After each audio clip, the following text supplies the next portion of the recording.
সনাতন ধর্মাবলম্বীদের সবচেয়ে বড় ধর্মীয় উৎসব শারদীয় দুর্গাপূজা উপলক্ষে নবমী পূজার রাতে নীলফামারী সদর উপজেলার বিভিন্ন পূজা মণ্ডপ পরিদর্শন করেছে নীলফামারী জেলা স্বেচ্ছাসেবক দল।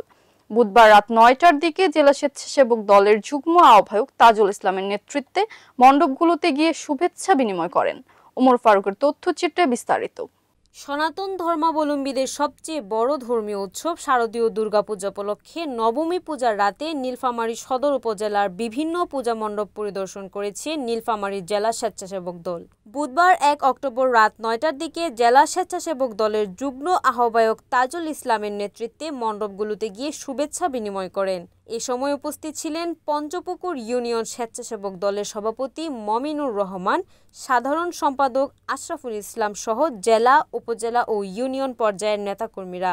এ সময় নেতৃবৃন্দ নীলফামারী ২ আসনে বিএনপি মনোনীত প্রার্থী AHM সাইফুল্লাহ রুবেলকে ধানের শীষ মার্কায় ভোট দিয়ে বিজয়ী করার আহ্বান জানান।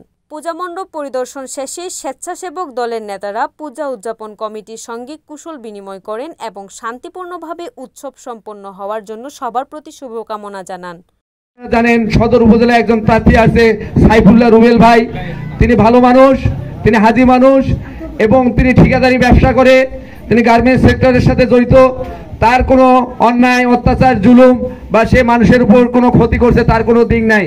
আপনারা বিভিন্ন টিভি মিডিয়া বা বিভিন্ন জায়গায় দেখবেন যে সারা বাংলাদেশে কিন্তু ধানের শীষের জয়গান আছে।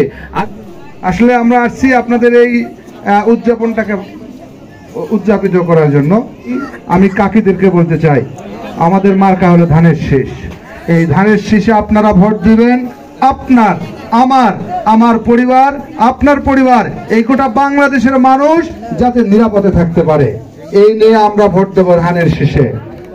রিপোর্ট করেছেন ওমর ফারুক, NN টিভি, নীলফামারী।